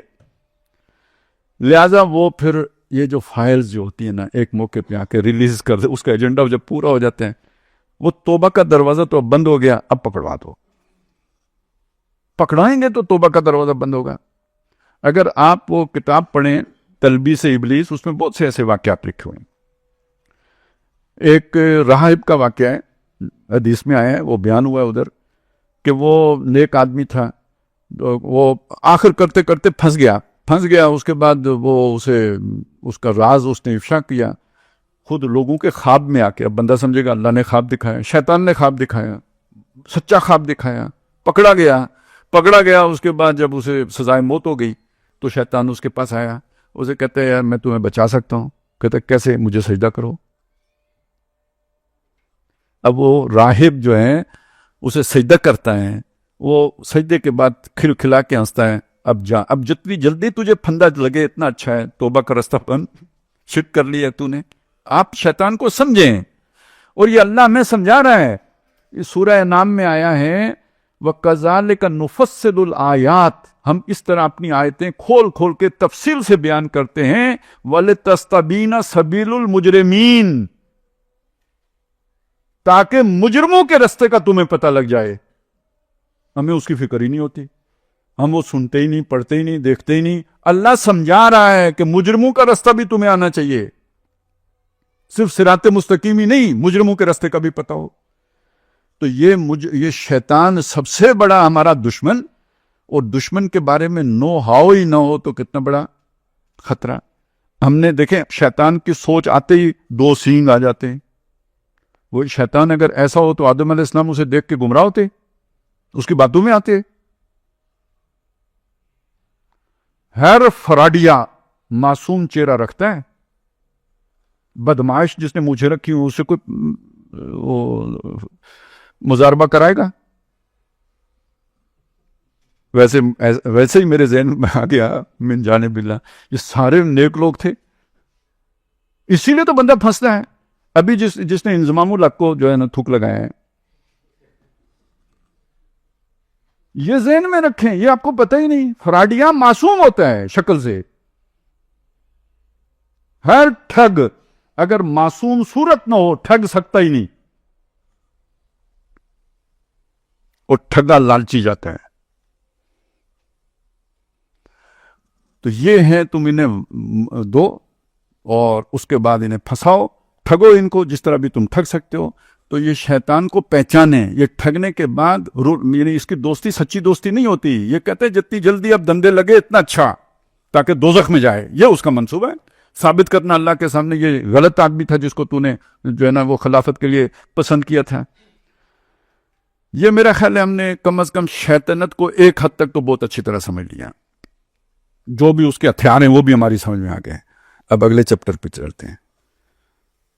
انسان نے جوں ارتقا کیا ہے سماجی، یہ میں فزیکل ارتقا کی بات نہیں کر رہا، آپ کہیں ڈارون کی طرف نہ چلے جائیں، سماجی ارتقا کی بات کر رہا ہوں۔ دیکھیں دو آدمی تھے، اما ہوا اور حضرت آدم۔ یا ایھا الناس اتقوا ربکم الذی خلقکم من نفس واحدہ وخلق منہا زوجہا، ایک خاندان، اس زمین پوری کے اوپر انسانوں کا ایک خاندان اکیلا، اس خاندان سے آج 7 ارب انسان دنیا میں ہے۔ تو یہ اس ارتقا کی بات کر رہا ہوں۔ یہ مختلف مراحل سے گزرا ہے، انسان کی تنظیم کے بھی مختلف مراحل رہے ہیں، کبھی خاندان ہے، قبیلہ ہے، برادری ہے، پھر وہ کرتے کرتے ریاست بنی ہے، آج آپ نیشن سٹیٹس کے دور میں زندہ ہیں، درجہ بدرجہ اوپر گیا ہے، یہاں تک پہنچا ہے۔ یہ جو انسان آگے بڑھا ہے نا، یہ فرد کی آزادی سمٹتی گئی ہے اور اجتماعیت کا جبر بڑھتا گیا ہے۔ اور ہمارا وہ دور ہے، کیمرے بھی لگ گئے، کوئی بات اب قانون سے ہٹ کر نہیں ہو سکتی، ہر جگہ کے لیے قانون بن گیا۔ پہلے اتنے قوانین نہیں تھے، اسی لیے سب سے تفصیلی احکامات قرآن میں آئے۔ تورات میں صرف 10 احکامات تھے، احکامات عشرہ کہتے ہیں ان کو، قرآن میں اتنی تفصیل آ گئی۔ تو جب تک تمدن سادہ تھا احکامات بھی تھوڑے تھے، جب تمدن پیچیدہ ہوتا گیا احکامات بڑھتے چلے گئے۔ ایک بات یہ سمجھ لیجیے، یہ تو ہمیں نظر آتا ہے، کیا شیطان نے بھی اپنی کوئی اسٹریٹجی میں فرق ڈالا ہوگا یا نہیں ڈالا ہوگا؟ یہ تمدن کے ارتقاء کا ہی ایک نتیجہ ہے کہ نبوت ختم کرتی۔ یہ بات آپ کو بھلی نہیں لگے گی، یہ آہستہ آہستہ آپ اگر بہت غور کریں گے تو سمجھ میں آئے گی کہ یہ ہمارا جو دور ہے نا، یہ شخصیت کی اطاعت کا یا تابعداری کا یا اتباع کا دور ہی نہیں ہے۔ وہ آخری دور تھا جس کو نبی صلی اللہ علیہ وسلم کو وہ بندے مل گئے کہ جو آپ کے گرے ہوئے وضو کے پانی سے جو ہے نا وہ منہ دھوتے تھے یا پیتے تھے اسے، آج کا انسان کے بس میں ہی نہیں ہے۔ یہ وہ یعنی اس ارتقائی عمل کے نتیجے میں فرق پڑا۔ اب ماں باپ کی کوئی نہیں سنتا، وہ جین زی کا تو کہتے ہیں کوئی اور ہی مخلوق ہے نا جی، سے نہ بریک ہے نہ ایکسلیٹر ہے، چلی جا رہی ہے خدا کے سہارے۔ تو اس زمانے میں اب شیطان کی اسٹریٹجی بھی سمجھیں، جیسے اللہ تعالیٰ نے نبوت کا دروازہ بند کر کے اس کی جگہ پہ ایک امت کا ادارہ کھڑا کر دیا۔ ہم کہتے ہیں اداروں کا دور ہے، تو شیطان نے بھی ادارے کھڑے کیے۔ اصل میں سمجھانا یہ چاہتا تھا، اور پوری جماعتیں پھر شکار کی۔ اب یہ والا جو حصہ ہے نا، اس کو سمجھیے، اس سب کے پیچھے اصل میں جو انسان کی جس چیز کو ایکسپلائٹ کیا گیا ہے وہ اس کی محرومی یا اس کا حسد ہے۔ یہ 2 الفاظ نوٹ کریں، یہ ایک ہی حقیقت کو بیان کرنے کے 2 الفاظ ہیں، محرومی یا حسد۔ شیطان کا اپنا مسئلہ کیا تھا؟ یہی 2 تھے، خلافت کے اس منصب سے محرومی، نتیجے میں پیدا ہونے والا حسد، اس لیے سجدہ نہیں کیا تھا نا۔ اب اس تاریخ انسانی کو لے کے محمد رسول اللہ پہ آئیں صلی اللہ علیہ وسلم۔ جب آپ صلی اللہ علیہ وسلم پر لائیں گے تو یہی محرومی کس کو لائق ہوئی تھی؟ سوال اٹھائیں ذہن میں، کس کو لائق ہوئی تھی؟ یہودیوں کو۔ آخری نبی ہم سے آئے گا، وہ ادھر سے آ گیا، محرومی لاحق ہو گئی، اور اس کے نتیجے میں پیدا کیا ہوا؟ حسد۔ حسدم من عند انفسہم. شیطان کی بیماری، ان کی بیماری ایک ہو گئی یا نہیں ہو گئی؟ فریکوینسی مل گئی، فطری اتحادی ہو گئے. کیا ہو گئے؟ فطری اتحادی ہو گئے. اور یہی محرومی کسی نہ کسی درجے میں، اتنی شدید نہیں لیکن کسی درجے میں نصارہ کو بھی لائق ہوئی. اس وقت حضور کے اپنے دور میں، یہ اس وقت کی بات کر رہا ہوں میں، حضور کے اپنے دور میں تھوڑی محرومی ان کو بھی لاحق ہوئی، اور یہ حسد کے جذبات ان کے اندر بھی پیدا ہوئے، انہوں نے بھی سازشیں کی. لیکن نبی صلی اللہ علیہ وسلم کے بعد اور دور خلافت راشدہ کے بعد جتنی شدید محرومی یہود کی تھی، اس سے زیادہ شدید محرومی کا شکار نصارہ ہوئے. وجہ سمجھ لیں، یہودیوں کو دنیا میں کہیں اقتدار حاصل نہیں تھا. ایک خناس تھا کہ we are the chosen people of the lord, نحن ابناء اللہ و احباؤہ، ہمارے علاوہ کسی اور میں نبوت آ گئی تو یہ ایک بس پیدرم سلطان بود والا ایک وہ تھا. نصارہ مقتدر تھے، سلطنت روما، اس کے باج گزار بادشاہ. مسلمانوں نے پھینٹی لگا دی سب کو، نہ کیسر رہا، نہ ان کے باج گزار سلطنتیں رہیں، سب علاقوں پہ مسلمانوں نے قبضہ کر لیا. ہوا یا نہیں ہوا؟ اس سے کوئی دل میں نفرت پیدا نہیں ہوتی. تو وہ عیسائیت جو نزول قرآن کے موقع پہ تھی وہ کوئی اور تھی، اور جو صحابہ کے دور کے بعد جس طرح کے عیسائی تھے وہ کوئی اور طرح کے تھے. وہ یہودیوں سے زیادہ شدید دشمن ہو گئے تھے مسلمانوں کے. صلیبی کون تھے؟ لاکھوں مسلمان کس نے قتل کیے تھے؟ یروشلم مسلمانوں سے یہودیوں نے چھینا تھا یا عیسائیوں نے چھینا تھا؟ اور اس عرصے میں یہودی مسلمانوں کے سپورٹر رہے ہیں. یہ ہم بھی ذرا تھوڑی سی ڈنڈی مار دیتے ہیں نا تاریخ میں. اسپین میں مسلمانوں کی فتح میں یہودیوں کا کردار بھی شامل ہے. مخبریاں انہوں نے کی تھی کیونکہ وہ تنگ آئے ہوئے تھے عیسائیوں سے. مسلمانوں نے انہیں وزیر بھی رکھا ہوا تھا. عیسائیوں کے ساتھ مسلمانوں کے جھگڑے تھے. یہ میں نے تھوڑی سی تفصیل آپ کو اس لیے بتا دی کہ جو مرض یہودیوں کا وہی مرض جماعت کے طور پر لاحق ہوا یہودیوں کو، جو شیطان کا مرض تھا، اور وہی جماعت کے طور پر لاحق ہوا نصارہ کو. یہ سمجھے بغیر آپ کو سورہ مائدہ کی وہ آیت کیسے سمجھ میں آئے گی؟ یا ایھا الذین آمنوا، اے وہ لوگوں جو ایمان لائے ہو، لا تتخذوا الیہود والنصارى اولیاء، یہود اور نصارہ کو دوست نہ بنانا. یہ ہے وہ بات. ویسے جو سورہ کاف میں، سورہ بنی اسرائیل کا تو میں نے آپ کو بتایا، سورہ کاف میں جو آیا ہے نا، ایک سوال کیا اللہ نے جب یہی قصہ بیان کیا نا آدم اور ابلیس کا. اس کے بعد یہ بھی بتایا، ایک ہی جگہ جائیں یہ بتایا یہ کہ جن ہے، یہ فرشتہ نہیں ہے. کان من الجن ففسق عن امر ربی، یہ جن تھا. اگلی بات جو کی وہ کیا ہے؟ افتتخذونہ وذریتہ اولیاء من دونی، میرے مقابلے میں ان کو اپنا دوست بناؤ گے، اس کی اولاد کو اور اس کو. تو اب شیطان کے فطری اتحادی قرآن کی نظر میں تین ہو گئے، دو ہو گئے. کون؟ یہود اور دوسرے نصارہ. تو اس کی ذریت صلبی تو جن ہوں گے نا، تو ذریت مانوی میں انسان بھی شامل ہو جائیں گے یا نہیں؟ تو یہ گویا سورہ مائدہ کی یہ آیت تشریح ہے سورہ کاف کی اس آیت کی. افتتخذونہ وذریتہ اولیاء من دونی. اگلی بات سنیں، یہ آیت یہاں ختم نہیں ہوئی، یہ بھی سمجھ لیں. وَمَن يَتَوَلَّكُم مِّنْهُمْ فَإِنَّهُ مِنْهُمْ. تیسرا طبقہ تم مسلمان ہو، جو کوئی تم میں سے ان کے ساتھ دوستی کرے گا وہ انہی میں ہوگا. یہ تسلیس مکمل ہو گئی ہے، شیطانی تسلیس. یہود، نصارہ اور ان کے ساتھ دوستی کرنے والے مسلمان. اب ایک دوستی وہ ہوتی ہے جو کاروباری تعلق ہے، اس کی نفی نہیں ہے، یا آج کی ڈپلومیسی کی ضرورت ہے، میں اس کی بھی نفی نہیں کر رہا ہوں. اب ذرا آپ تصور کریں اس مسلمان خاتون کا جو امارات میں رہتی ہے اور اس کے ایپسٹین کے ساتھ تعلقات ہیں، وہ اسے اب یہ تماشا نوٹ کریں، 18 سال سے پہلے شادی نہیں ہو سکتی. وہ اپنی 13 سال کی بہن اس کو پیش کر رہی ہے. کوئی آپ کو شیطانی نظام کی سمجھ آ رہی ہے یا نہیں آ رہی ہے؟ اب اس دوستی کا تو یہ تو اس سے گہری دوستی اور کیا ہو سکتی ہے؟ آپ انرجی لے رہے ہیں وہاں سے. تو جو بے شک مسلمان بھی ہوں جو ان کے ساتھ اس لیول کی دوستی کریں گے وہ ان میں شامل ہو گئے. اب آپ کو وہ تسلیث سمجھ میں آ گئی شیطانی؟ یہ حزب الشیطان ہے،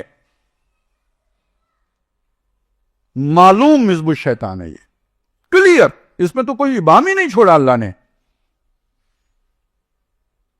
اور اس کے مقابلے میں حزب اللہ کیا ہے؟ وَمَن يَتَوَلَّ اللَّهَ وَرَسُولَهُ وَالَّذِينَ آمَنُوا فَإِنَّ حِزْبَ اللَّهِ هُمُ الْغَالِبُونَ.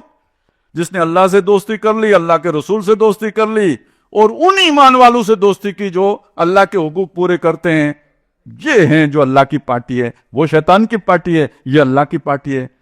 مقابلہ وہاں سے شروع ہوا تھا، اب کلیئر ہو گیا یہ دو پارٹیاں ہیں. اور حزب اس پارٹی کو کہتے ہیں جو لڑ رہی ہو. جماعت بھی پارٹی کو کہتے ہیں، فیہ بھی پارٹی کو کہتے ہیں.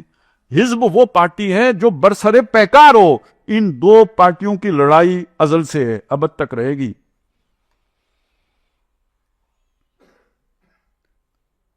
اب آپ دیکھیں کہ یہ جو اللہ کی پارٹی ہے اس کے پاس کنیکشن اللہ سے، طرفہ بِأَيْدِيكُمْ وَطَرَفُهُ بِيَدِ اللَّهِ. اس کا ایک سرا تمہارے ہاتھ میں، دوسرا سرا اللہ کے ہاتھ میں. یہ ایک ہے، اللہ سے تعلق کا ایک نتیجہ ہے، یہ محفوظ ترین. دوسرا اللہ کے نبی صلی اللہ علیہ وسلم، وہ ہم سب کے اہل ایمان کے روحانی باپ ہیں. ہماری شناخت ان سے ہے، ہماری آئیڈینٹی محمد رسول اللہ ہے صلی اللہ علیہ وسلم. دوسری بات ہو گئی. یہی آیا تھا مَن يَتَوَلَّ اللَّهَ وَرَسُولَهُ. تیسرا کیا آیا تھا؟ ایمان والے. یہ کون ہیں؟ یہ آپس میں بھائی ہیں، یہ آپس میں بھائی ہیں. انما المؤمنون اخوۃ. محمد الرسول اللہ ان کے روحانی باپ ہیں. وازواجہ امہاتہم، ان کی بیویاں ان کی مائیں ہیں. یہ حزب اللہ ہے. اب آپ کو یہ سمجھ آئی گئی ہو تو یہ سمجھنا آسان ہے کہ حضور کی توہین کیوں ہوتی ہے، قرآن کی توہین کیوں ہوتی ہے. یہ حزب الشیطان نے یہ نہ کرے تو کیا کرے؟ لڑائی یہی تو لڑنی ہے اس نے. جو مسلمان سادہ ہے اس کو سمجھ نہیں آتی کہ یہ کیا ہو رہا ہے. یہ ہے جو خیر اور شر کا مارکا ہے. دنیا کو ہے پھر مارکائے روح و بدن پیش. تہذیب نے پھر اپنے درندوں کو ابارا، اللہ کو پامر دیے مومن پہ بھروسہ، ابلیس کو یورپ کی مشینوں کا سہارا. اب آ جائے میں آخری جو ہے نا حصے کی طرف آتا ہوں. اس حصے میں یہ حصہ مطلب یوں سمجھیے کہ پوری گفتگو کے اعتبار سے تو میں آدھے تک پہنچا ہوں، لیکن یہ کہ اس کو میں کوشش کروں گا مختصر کرتا ہوں. بات ساری آ جائے لیکن زیادہ تفصیل میں نہ جاؤں. یہ جو حزب الشیطان کی ایک طرف دیکھیں، آپ ذہن میں رکھیں کہ ایک ذکر آتا ہے قرآن مجید میں دو جگہوں پہ یاجوج ماجوج کا. یہ سمجھ لیجئے کہ ایک پوٹینشل جو ہے نا شیطان کی طرف، جیسے جنات ہوتے ہیں ان میں شر کا مادہ زیادہ ہے، اسی طرح یہ انسانوں کی وہ قسم ہے جس میں شر کا مادہ زیادہ ہے. اور یہ گویا شیطان کے پوٹینشل حزب ہے یا پارٹی ہے. ان میں سے لوگ مسلمان ہو سکتے ہیں، یاجوج ماجوج بھی مسلمان ہو سکتے ہیں، حدیث میں آیا ہے، لیکن ان کا پوٹینشل شر والا ہے. یہ مسلمان ہو کے بھی جھوٹ نہیں چھوڑ سکتے، یہ مسلمان ہو کے بھی کاروباری ہیر پھیر نہیں چھوڑ سکتے. یہ ان کی سرشت میں جیسے جنات جھوٹ نہیں چھوڑ سکتے. تو اب یہ دو، اسی سورہ کاف میں بھی اس کا ذکر ہے، یاجوج ماجوج کا، سورہ انبیاء میں بھی اس کا ذکر ہے. میں یہ آپ کے سامنے یہ بات رکھنا چاہتا ہوں کہ ان یاجوج ماجوج کا ذکر آتا ہے جب تو ذوالقرنین کا ذکر آتا ہے کہ اس نے ان کو کہیں قید کر دیا تھا، کوئی کسی دیوار کے پیچھے کر دیا تھا. تو اللہ تعالیٰ نے یہ بھی کہا کہ وہ اب جو ہے نا نکل نہیں سکتے وہاں سے، لیکن جب وہ وعدہ آئے گا تو ہم انہیں کھول دیں گے. وَتَرَكْنَا بَعْضَهُمْ يَوْمَئِذٍ يَمُوجُ فِي بَعْضٍ. ایک دوسرے میں جو ہے نا گتھم گتھا ہو کے نکل آئیں گے، یاجوج ماجوج کھل جائیں گے. ٹھیک ہو گیا. یہ یاجوج ماجوج کا ذکر قرآن میں، بند اور کھل جائیں گے. ایک اور شخصیت کا ذکر ہے، قرآن میں نہیں ہے، حدیث میں ہے. وہ دجال ہے، اور وہ بھی بند، وہ زنجیروں میں جکڑا ہوا. اور اس کے بارے میں بھی حدیث میں یہ آتا ہے کہ ایک وقت آئے گا تو یہ بھی آزاد ہو جائے گا، یہ کھل جائے گا، یہ بند نہیں رہے گا، اس کی بھی یہ جکڑ بندی ختم ہے. تو دو چیزیں ہو گئی جو بند تھیں حضور کے دور میں، بعد میں وہ کھل جائیں گی. ایک یاجوج ماجوج ہیں، دوسرا دجال ہے. اب اس کے ساتھ ایک تیسری چیز جو میں تورات سے لے رہا ہوں، وہ یہ بات ہے کہ ایک چیز تو رہ گئی پچھلے اس میں سے، وہ میں آپ کو بتا دوں. ایک ہے وحی، اللہ سے تعلق، دوسرے ہیں نبی صلی اللہ علیہ وسلم. اس کے بعد ایک تیسری ہے جو مسلمان آپس میں بھائی بھائی ہیں نا، تو اس میں ایک الہام کی اور کیفیت بھی ہے. اللہ تعالیٰ اہل ایمان کو سچے خواب بھی دکھاتے ہیں. شیطان بھی دکھا سکتا ہے، اللہ بھی دکھا سکتا ہے. یہ پھر آپ کو شریعت پر پرکھنا ہوگا کہ صحیح خواب آیا ہے یا غلط آیا. بعض اوقات اچانک ذہن میں کوئی بات آ جاتی ہے، جیسے ان کو مضامین غیب سے آتے ہیں تو ادھر بھی مضامین غیب سے آ جاتے ہیں. القاب کوئی بات اچانک اللہ دل میں ڈال دیتا ہے، خیال کے طور پر الفاظ ساتھ نہیں ہوتے یا الفاظ بھی القاء کر دیتا ہے. تو یہ مختلف جو ہے نا، یہ وحی ہی کی صورتیں ہیں، لیکن محفوظ وحی وہ ہے کہ جو نبی پر اتری ہے، وہ محفوظ ہیں. باقی یہ سب یعنی ان میں شیطانی مداخلت ہو سکتی ہے، القاء شیطانی اس میں شامل ہو سکتا ہے. تو آپ کو ایسا نہ سمجھیے کہ ہمیں اللہ نے ویسے ہی جو ہے نا ہاتھ پاؤں باندھ کے شیطان کے آگے ڈال دیا. نہیں، اللہ حفاظت فرما رہا ہے. روشنی دوں گا، وہ نور دوں گا، وہ تیرے اندھیاروں میں گم نہیں ہوں گے. یہ والا وہ حصہ تھا جو رہ گیا، میں نے کہا یہ ذرا آپ کے سامنے آ جائے. اب آ جائیں جدھر میں بات لے کے چل رہا تھا. تو دو فریق جو ہے نا، دو ایلیمنٹ، ایک دجال اور ایک جو ہے نا وہ یاجوج ماجوج. اب اس کے ساتھ ایک تیسرا بھی شامل کیجئے. سلیمان علیہ السلام کا جب ذکر آتا ہے تو ان کے ساتھ شیاطین جن کا ذکر بھی آتا ہے. وَمِنَ الشَّيَاطِينِ مَن يَغُوصُونَ لَهُ عَمَلًا، وہ بہت سارے ان کے لیے کام کرتے ہیں. مَن يَغُوصُونَ لَهُ وَيَعْمَلُونَ عَمَلًا دُونَ ذَلِكَ، بہت سارے کام ان کے لیے کرتے ہیں، بڑے بڑے محلات بناتے تھے، بہت محنت کرتے تھے. اللہ تعالیٰ نے ان کو زنجیروں میں جکڑ کے حضرت سلیمان علیہ السلام کے کام پر لگایا ہوا تھا. وہ سب قید، تمام بڑے بڑے شیطان قید. اچھا، میں اب آپ کو بتا رہا تھا تورات کا. قرآن کا میں نے بتا دیا یاجوج ماجوج کھل جائیں گے. یہ جو شیاطین سلیمان علیہ السلام کے دور میں قید تھے، ان کے بارے میں بھی حدیث میں آیا ہے کہ جب دجال کا خروج ہوگا، یعنی جب وہ کھلے گا، یہ شیاطین بھی سارے کھول دیے جائیں گے جو سلیمان علیہ السلام کے دور سے جکڑے ہوئے چلے آ رہے ہیں. جو دجال ہے اس کا خروج کب ہوگا؟ خروج ایک علیحدہ چیز ہے، وہ آزاد کب ہوگا؟ اس کا اشارہ ہے جو تورات سے ملتا ہے، اور وہ اشارہ یہ ہے، اس میں پہلی خوشخبری نبی صلی اللہ علیہ وسلم کے لیے. فارکلیت آئیں گے، فاران کی پہاڑیوں سے فارکلیت آئیں گے، اور جب وہ آئیں گے تو ان کے 1000 سال کے بعد، اور بھی باتیں میں وہ ساری روک رہا ہوں، 1000 سال کے بعد جو پرانا سانپ ہے وہ یاجوج ماجوج کے لشکر لے کر قدسیوں کے شہروں پر ٹوٹ پڑے گا. اب اس میں کچھ اصطلاحات ہیں جو خاص تورات کی ہیں، وہ ذرا آپ سمجھ لیں. ابلیس، وہ شیطان کو، پرانا ابلیس، وہ شروع سے جس نے پھڈا ڈالا ہوا ہے. اور پرانا سانپ، ابلیس لعین، سانپ کا لفظ ابلیس کے لیے آ گیا. یاجوج ماجوج آپ سمجھ گئے کہ ان کے لشکر لے کے ٹوٹ پڑے گا. کس پر؟ قدسی. قدسی کون؟ محمد رسول اللہ کی امتی، عبادی الصالحون، یہ قدسی ہو گئے. وہ جو میں حزب اللہ ہے اس پر ٹوٹ کون پڑیں گے؟ یاجوج ماجوج کے لشکر ٹوٹ پڑیں گے. اور اب آپ دیکھیں حضور صلی اللہ علیہ وسلم سے 1000 سال کے بعد رینائنسنس، مذہب مخالف ایک تحریک اٹھتی ہے یورپ سے، اور یہ قومیں پھر مذہب کو دیس نکالا دے کر بظاہر ایک بے خدا تہذیب، سیکولر لبرل ورلڈ، اس کا آغاز کرتے ہیں. اس سیکولر لبرل ورلڈ کا اب سارا تیا پہنچا ہو گیا ہے. وہ بہت بڑی مذہبی ریاست ہے، مذہب شیطان کے اوپر عمل پیرا. سمجھ آئی؟ لیکن چونکہ وہ شیطان دھوکہ دیتا ہے، فراڈ کرتا ہے، وہ کبھی مذہبی ہو کے ڈنڈورا کیا پیٹا؟ لبرل ہونے کا، سیکولر ہونے کا. یہ وہ سارا